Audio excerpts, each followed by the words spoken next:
በስመ አብ ወወልድ ወመንፈስ ቅዱስ አሐዱ አምላክ አሜን። ከተራ ምንድን ነው? ከተራ ከበበ ካለው የግዕዝ ግስ የወጣ ነው። ፍቺው ውሃ መከተር፣ መገደብ ማለት ነው። የጥምቀት ዋዜማ ታቦተ ሕጉ ከቤተ መቅደስ ወጥቶ ውሃ ባለበት አካባቢ ስለሚያደር የየአጥቢያው ሕዝብ እየተሰበሰበ በወንዝ ዳር ወይንም በምንጭ አካባቢ ድንኳን ይተክላል። ድንኳንም ከሌለ ዳስ ሲጥል ይውላል። የምንጮች ውሃ ደካማ በመሆኑ እንዲጠራቀም ይከተራል። ጉድጓድ እየተቆፈረ ውሃው እንዳይሄድ ይገደባል። ከተራ በመባል የሚታወቀው ዋዜማው ሰርገው 1981 እንደገለጹት ከተራ የሚለው ቃል ከተረ ከበበ ካለው የግዕዝ ግስ የወጣ ነው። ከተራ ፍቺውም ውሃ መከተር ወይንም መገደብ ማለት ነው ብለው ሲፈቱ ደስታ ተክለወልድ 1962 694 ደግሞ የጥምቀት ዋዜማ ጥር 10 የጠራ ወራጅ ውሃ የሚከተርበት ታቦትና ሰው ወደ ዠማ ወንዝ የሚወርዱበት ጊዜ ነው በማለት ይፈቱታል። ኪዳነ ወልድ ክፍሌም 1948 555 ከተረ የሚለውን ቃል በቁሙ ዘጋ፣ አቆመ፣ አገደ፣ ከለከለ ማለት ነው ብለው ይፈቱታል። በየዓመቱ ጥር 10 ቀን የምዕመናኑ አብዛኛው ሥራ ውሃውን መከተርና መገደብ በመሆኑ ዕለቱ ከተራ የሚል ስያሜ ተሰጥቶታል። ውሃው የሚከተረው በማግስቱ ጥር 11 ቀን የጥምቀት በዓል ስለሚከበር ለሕዝቡ መጠመቂያ እንዲሆን ነው። በየሰበካው ቦታ ተለይቶና ተከልሎ ታቦታቱ በዳስ ወይንም በድንኳን የሚያድሩበት የተለያዩ የውሃ አካላት ተጠርገው የሚከተሩበት ወይንም ሰው ሰራሽ የግድብ ውሃ የሚበጅበት ስፍራ ባህረ ጥምቀት የታቦት ማደሪያ እየተባለ ይጠራል። ባህር የውሃ መሰብሰቢያ፣ ምህላ ደማይ የውሃ ማከማቻ መቋመ ማይ ነው። በሌላ አነጋገር የውሃ አገር መካነ ማይ ዓለመ ማይ ነው። በዚህም በተጨማሪ ከቅዱስ ላሊበላ ዘመነ መንግሥት በኢትዮጵያ ምድር እየተመላለሱ በብሕትውናና በስብከት ወንጌል ያገለግሉ የነበሩት ጻድቁ አቡነ ገብረ መንፈስ ቅዱስ በአክሱም በመቀሌና በመርጦ ለማርያም እየተዘዋወሩ ባህረ ጥምቀቱን ባርከዋል። በአፄ ይኩኖ አምላክ ዘመነ መንግሥት በ1260 እስከ 1275 ዓመተ ምህረት በጻድቁ አቡነ ተክለ ሃይማኖት በ1203 እስከ 1204 ዓመተ ምህረት አሳሳቢነት የተጀመረው ሥርዓተ በዓል ተጠናክሮ እንዲቀጥል በአዋጅ ትእዛዝ አስተላልፈዋል። ታቦታቱም በሕዝብ ጥበቃና ክብካቤ ተደርጎላቸው በየጥምቀተ ባህሩ እንዲያድሩ ወስኗል። የበዓሉ አከባበር ከጊዜ ወደ ጊዜ እየሰፋና አድማስ ብሔራዊነትን እየያዘ የመጣ ነው። ከአፄ ገብረ መስቀል ጀምሮ የአደባባይ በዓል የሆነው የጥምቀት በዓል በ15ኛው ክፍለ ዘመን በተደረገው ኢትዮጵያዊ ንጉሥ ነገሥት አፄ ዘርዓ ያዕቆብ በ1426 እስከ 1460 ዓመተ ምህረት አማካኝነት ታቦቱ ወደ ወንዝ ወርደው ዕለቱን እንዳይመለሱ በዚያ ፈንታ በጥምቀት ዋዜማ ጥር 10 ቀን ከሰዓት በኋላ ወደ ባህረ ጥምቀቱ ወርደው እንዲያድሩ አገሩን በኪደተ እግር ይባርኩም ዘንድ በሄዱበት መንገድ እንዳይመለሱ በአዋጅ ወሰኑ። ይህን ታሪክ በመከተል አፄ ናዖድ በ1486 እስከ 1500 ዓመተ ምህረት ማንኛውም የኦርቶዶክስ ተዋሕዶ ሃይማኖት ምዕመን ታቦተ ሕጉ ወደ ባህረ ጥምቀቱ በሚወርድበትና ከባህረ ጥምቀቱ ወደ ቤተ መቅደሱ በሚመለስበት ጊዜ አጅቦ አውርዶ አጅቦ መመለስ እንዳለበት በአዋጅ አስነግረው ነበር። ሕዝቡም ታቦተ ሕጉን በሆታና በእልልታ ከቤተ መቅደስ አጅቦ ካወጣ በኋላ በባህረ ጥምቀት ከትሞ ማደር ጀመረ።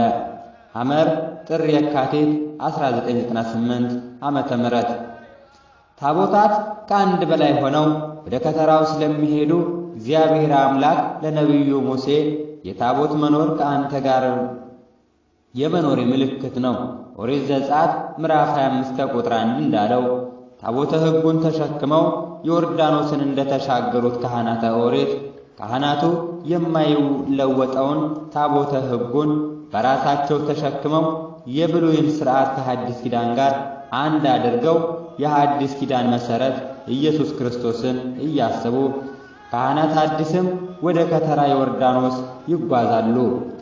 ሊቃውንቱም እንዲሁ ለበዓሉ የሚስማማውን ቃለ እግዚአብሔር እያደረሱ እንዲያድሩ ሊቀ ጠበብት አረጋዊን አገዘ ያስረዳሉ።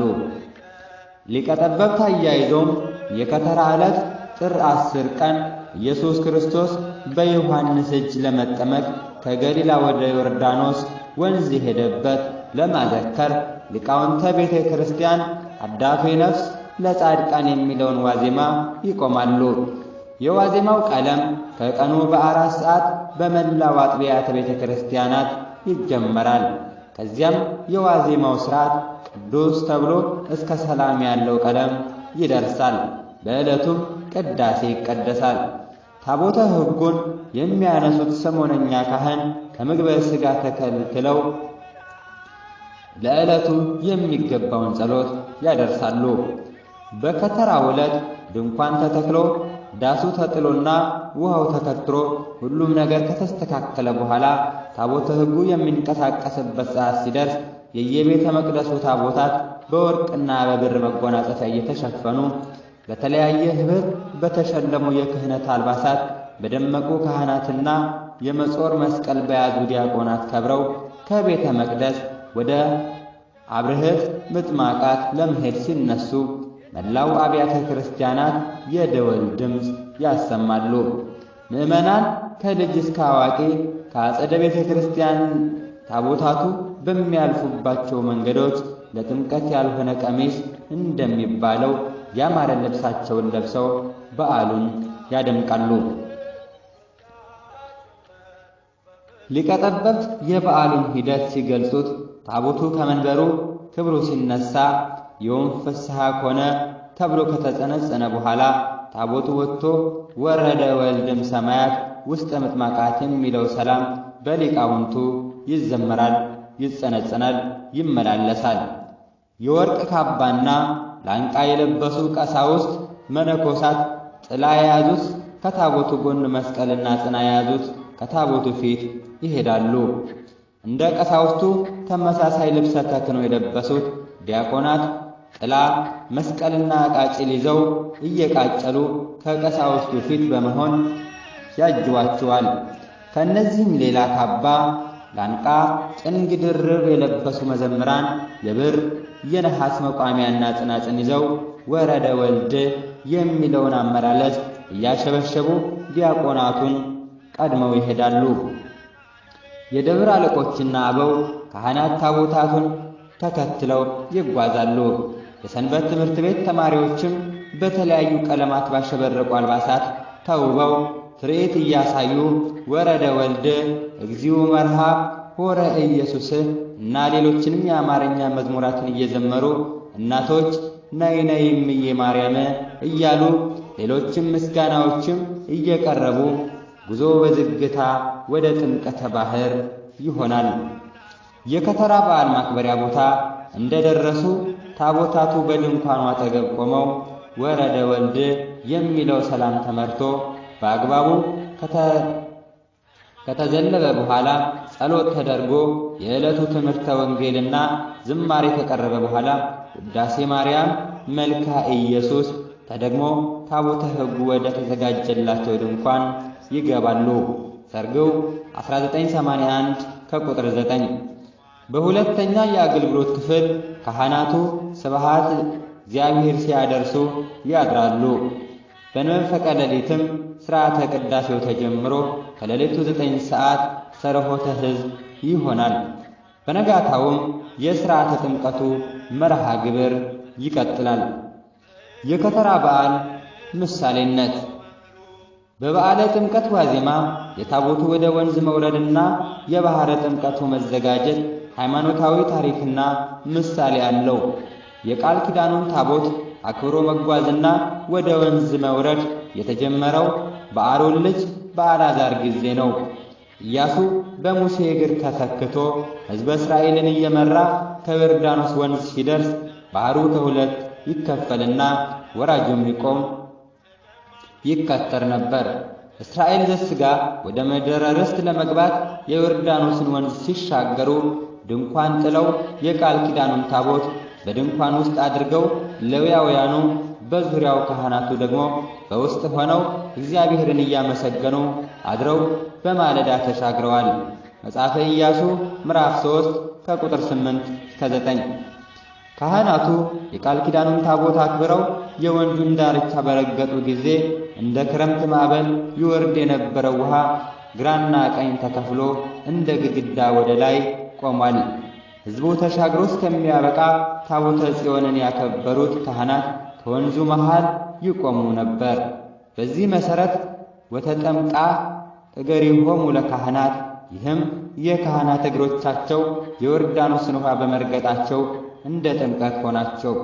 በሐዲስ ኪዳን ጌታችን ለመሠረተው ሥርዓተ ጥምቀት ምሳሌ ነበር። ቤተ ክርስቲያናችን የጥምቀትን ዋዜማ ከተራ በላይ ጠራችው። ከዚህ በመነሳት ነው። ጌታችን በተጠመቀ ጊዜ የዮርዳኖስ ወንዝ የላይኛው ሸሽቶ ወደ ላይ ተመልሶ ሽቅብ ፈሷል፣ የታቹም ወደ ታች ሸሽቷል። የላይኛው ፈስቶ ተቋርጦ እንደ ክረምት ተቆልሎ ቀርቷል። የላይኛው ፈሳሽ ተቋርጦ እንደ ክምር ተቆልሎ ቀርቷል። ቅዱስ ዳዊት የተመለከተውም ይህንኑ ነው። ከአዳም ጀምሮ እስከ ክርስቶስ ድረስ በዘር ይወርድ የነበረው ፍዳ መርገም በክርስቶስ ቤዛነት ተቋርጦ የታቹን ፈጽሞ መድረቁ ኃጢአተ አዳም የመጥፋቱ ምሳሌ ነው። እስራኤል ፈለገ ዮርዳኖስን ተሻግረው ወደ ኢያሪኮ መሄዳቸው ምዕመናን በጥምቀት ከኃጢአት ቁራኝነት ተላቀው እግራቸውን ወደ ልምላሜ ገነት ወደ ዕረፍት መንግሥተ ሰማያት አቅንተው ለመሄዳቸው ምሳሌ ነው። ኢያሱ የጌታ፣ እስራኤል የምዕመናን፣ ዮርዳኖስ የጥምቀት፣ ምድረ ርስት የገነተ መንግሥተ ሰማያት ምሳሌ ነው። ታቦቱን አክብሮ የሚሄደው ካህን የቅዱስ ዮሐንስ፣ ታቦቱ የጌታችን፣ ባሕረ ጥምቀቱ የዮርዳኖስ ወንዝ፣ ታቦታቱን አጅበው የሚሄዱትና በዓሉን የሚያከብሩት ምዕመናን ወደ ቅዱስ ዮሐንስ እየመጡ የንስሐ ጥምቀት ሲጠመቁ የነበሩት ሰዎች ምሳሌዎች ናቸው። ታቦታቱ በጥምቀት ዋዜማ ከመንበራቸው ወደ ጥምቀተ ባሕር መውረዳቸውና በዚያ ማደራቸው ጌታችን መድኃኒታችን ኢየሱስ ክርስቶስ በእደ ዮሐንስ በፈለገ ዮርዳኖስ ከማታው ጀምሮ መውረዱንና ተሰልፎ ተራውን ሲጠብቅ ማደሩን ያጠይቃል። ጥምቀት የሞቱና የትንሣኤው ምሳሌ ነው። ከኃጥአን ጋር ተቆጥሮ እንዲጠመቅና እንዲሰቀል የተጻፈውን ቃል ንስሐና ጥምቀት የማያስፈልገው ሲሆን፣ ነገር ግን ፍጹም ኃጥእ መስሎ በዮሐንስ እጅ ጥምቀትን ለመፈጸም በማየ ዮርዳኖስ እግር ተጠመቀ። ኪዳነ ወልድ ክፍሌ 517 ጌታችን የተጠመቀበት ወርህ ጥር በእስራኤላውያን ዘንድ የዝናብ የበረዶ ወራት ነው። ከወንዝ ዳር ያለ መጠመቂያ መዋልና ማደር አይቻልም። ከወንዝ ዳር ያለ መጠለያ መዋልና ማደር አይቻልም። በመሆኑም ከዮሐንስ ለመጠመቅ የሚሄዱ ሰዎች ሁሉ በዮርዳኖስ ዙሪያ ድንኳናቸውን ተክለው ያርፉ ነበር። በዚህ አንጻር ዛሬም በባሕረ ጥምቀት ዙሪያ ድንኳኖች፣ ዳሶች ይጣላሉ። በሀገራችን በተለያዩ አካባቢዎች በተለይ በአክሱም የንግሥተ ሳባ መዋኛን ማይሹም፣ በጎንደር የአጼ ፋሲል መዋኛን፣ በላስታ የላሊበላ መዋኛን፣ በሸዋ የአጼ ዝርዓ ያዕቆብ ፍርድ መስጫ አደባባይን፣ 44 ታቦታት የሚያድሩበትን የሸንኮራ ሜዳን፣ ራቡቴ ወንዝ፣ በአዲስ አበባ ደግሞ ጃንሆይ ሜዳን፣ ጃን ሜዳን ወዘተ ለአብርህት ምጥማቃት እንደ ምሳሌ መጥቀስ ይቻላል። እዚህ ቦታዎች ዛሬም ድረስ ተከብረው ይገኛሉ። እኛ በዚህ ወቅት ታቦት ይዘን ከወንዝ ወርደን ድንኳን ተክለን በማክበራችን ይፈጸማል።